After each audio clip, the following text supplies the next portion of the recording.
Mire, yo creo que es importante establecer primero cómo se concibe o a qué se denomina camisetazo,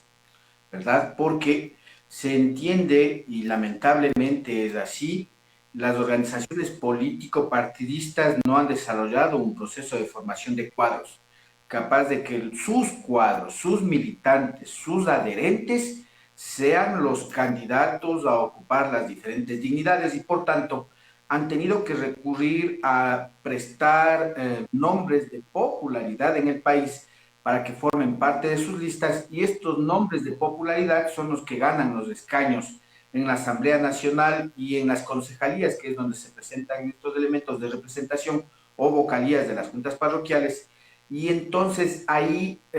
cabe lo que yo digo, ¿a qué se denomina camisetazo? Se denomina camisetazo a los afiliados y adherentes que ganando una elección por una organización política se cambian de partido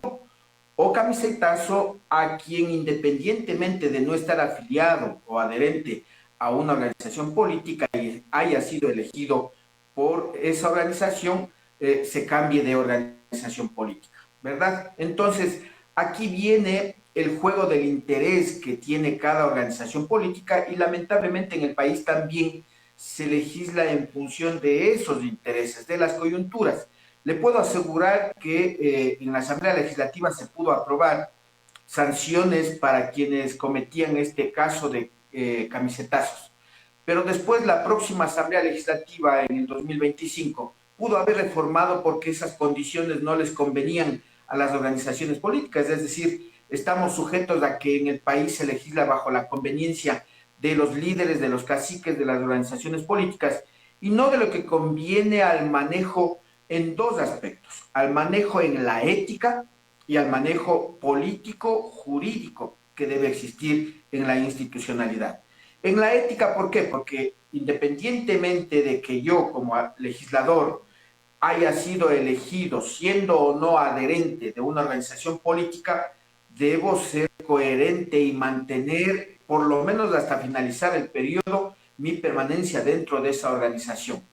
Pero también el tema político-jurídico, pues porque mientras la ley no me impida o me impida, se hace lo que dice la ley. Es decir, aquí yo creo que un poco se juega el sentimiento de la necesidad, incluso de generar oportunidades para desarrollar la aprobación de leyes, en el caso de la Asamblea Legislativa, a favor de quien está gobernando. Fíjese usted que de 14 asambleístas que empezó el partido de gobierno, hoy tiene 34 asambleístas en su bloque legislativo y ha sido alimentado por ex asambleístas del correísmo, que fuera una organización aliada en la Asamblea Legislativa del gobierno, del socialcristianismo, que también fuera una organización aliada a favor del gobierno, y de Construye, que no era una organización aliada, pero que desde el inicio se dividió, recordemos, en quienes eran asambleístas de Construye y asambleístas de Gente Buena. Y parece que la gente buena no ha sido tan buena respecto a la firmeza en sus principios y ahora se pasó al gobierno. Y lo que usted acaba de señalar respecto al Partido Social Cristiano, evidentemente el fin de semana anterior en su Consejo Nacional o Convención Nacional establecen la presencia de 3 o 4 asambleístas, algunos de Construye, que se habrían adherido, digamos, al proyecto político del Partido Social Cristiano. Entonces, esas jugadas son porque, en definitiva, más allá de la norma jurídica, a la final la norma puede decirnos lo que quiera, tiene que ver el carácter ético-moral que los seres humanos debemos prestar y presentar en la acción pública, sobre todo cuando somos referentes o cumplimos funciones de elección popular. Doctor, si revisamos los documentos del Instituto de la Democracia, dice con claridad meridiana que la democracia en el Ecuador se sustenta en los partidos y movimientos políticos. Esa es la teoría. Vamos a la práctica y preguntemos, y a los hechos me remito, ¿existen verdaderos partidos y movimientos políticos que alberguen una militancia ideológica que a lo largo de los años con esa militancia han ido construyendo su pensamiento ideológico, su ideario partidista, sus principios filosóficos. Los partidos políticos tienen militancia o lo que yo he llamado aspirantes a burócratas, es decir, quizás los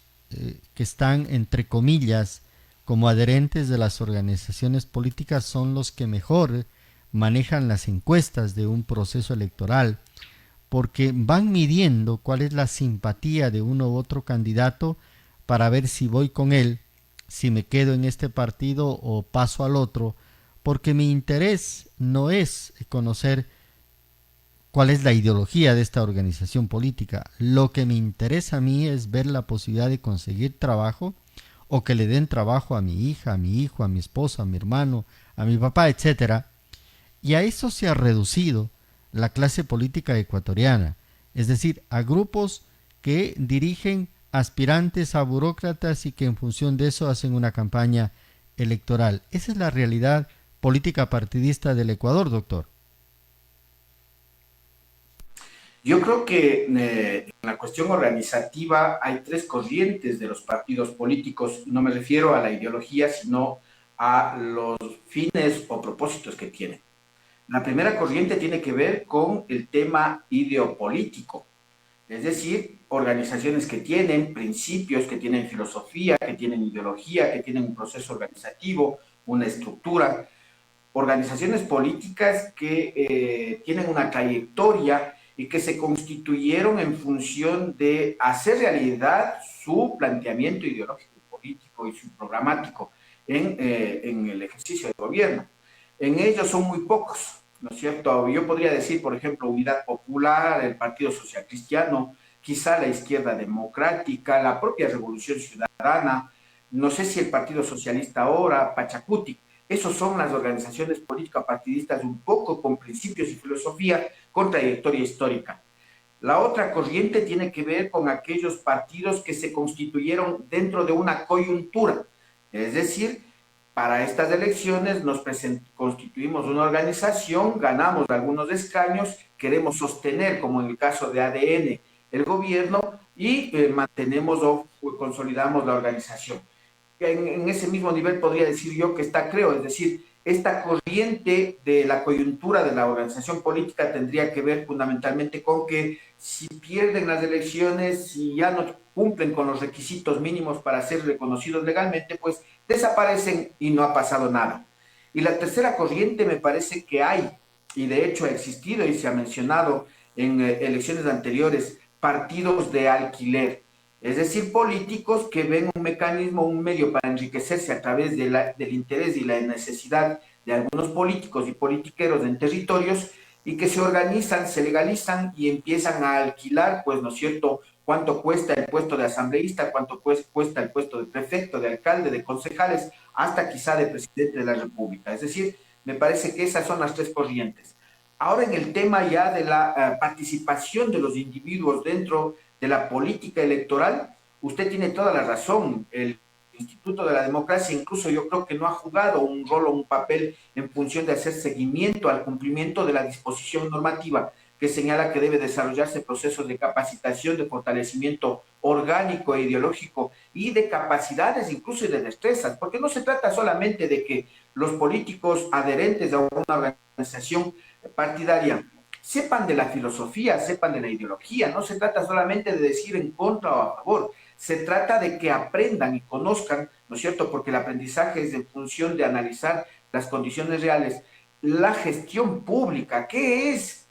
gestión pública? ¿Cómo se ejecuta una gestión pública? ¿Cómo se maneja la situación financiera, económico, productiva, la cuestión ambiental, la cuestión cultural? Es decir, una formación integral de los políticos que, como usted los denomina, aspirantes a burócratas, capaz de que puedan postularse, puedan ganar los espacios, los escaños, y no sean pues algunas personas que cayeron del cielo y pretenden hacer gestión pública sin conocer qué significa la gestión pública o lo público y lo privado, ¿no es cierto? Yo creo que es importante analizar esos temas. Lo que implica entonces es que debe haber una autocrítica de estas organizaciones, porque adicionalmente a ello tomemos en cuenta de que la designación de candidaturas al interior de las organizaciones políticas no suele ser con participación democrática, sino por decisión de los caciques o los liderazgos fuertes. Y es decir, las bases lo único que se someten es a cumplir una formalidad dentro de lo que se conoce como primarias en el país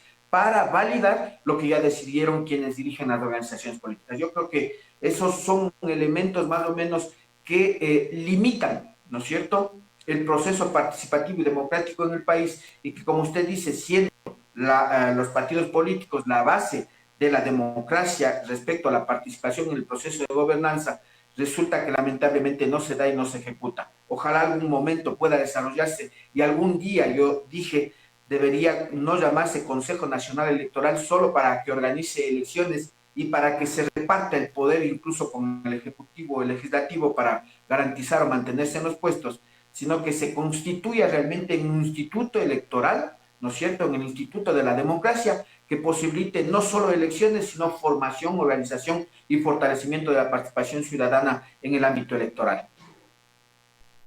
Finalmente, siempre utilizan la muletilla de mi mandante. Ahí sí nos hacen sentir que somos los que los hemos contratado por una remuneración de $5,000 para que nos representen en la Asamblea Nacional.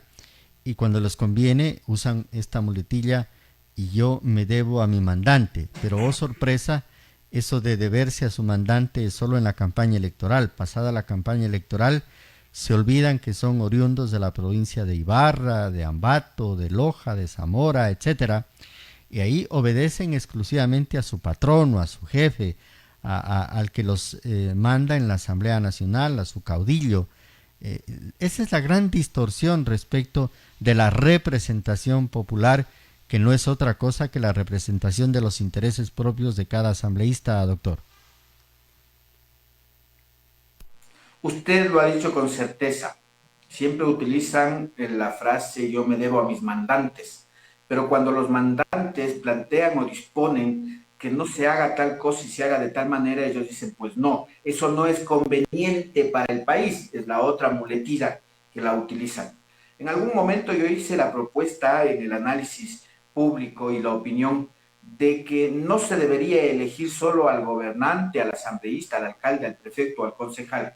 sino que también la ciudadanía debería tener la capacidad de decidir cuál es el programa de gobierno, cuál es el plan de acción o cuáles son las actividades que deba desarrollar cada una de las autoridades elegidas popularmente, capaz de que las autoridades se sientan combinadas a cumplir esos programas de gobierno planteados y aprobados por la ciudadanía. Entonces, ahí sí, con una normativa que establezca que si no se cumple se van a su casa, estos asambleístas, estos presidentes, alcaldes, prefectos, concejales, presidentes de las juntas parroquiales y vocales, van a tener que cumplir so pena de irse efectivamente a su casa.